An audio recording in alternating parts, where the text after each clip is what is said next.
মাদারীপুরের শিবচরে ঐতিহাসিক হাতির বাগান মাঠে বৃষ্টির জন্য ইস্তিসকার নামাজ ও দোয়া অনুষ্ঠান অনুষ্ঠিত হয়েছে। আজ সকালে শিবচর ওলামা ঐক্য পরিষদের আয়োজনে ঐতিহাসিক হাতির বাগান মাঠে বৃষ্টির জন্য ইস্তিসকার নামাজ আদায় করে মুসল্লিরা। উক্ত নামাজে ইমামতি ও দোয়া করেন শিবচর কেন্দ্রীয় মসজিদের খতিব মুফতি জোবায়ের আহমেদ। শিবচর প্রতিনিধি জানান, নামাজে আগত মুসল্লিরা খোলা মাঠে ঘাম ঝরিয়ে দু হাত আকাশের দিকে তুলে রোনাজারি করেন। মুনাজাতে দেশ ও জাতির শান্তি কামনা করে দোয়া করা হয়। এ সময় মুসল্লিরা চোখের পানি ছেড়ে আমিন আমিন ধ্বনিতে আস্তানার বাতাস ভারী হয়ে যায়।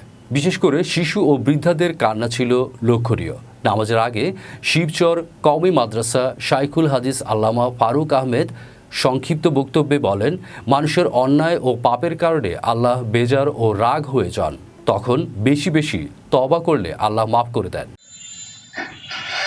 اللهم اسقنا غيثا مغيثا مريعا اللهم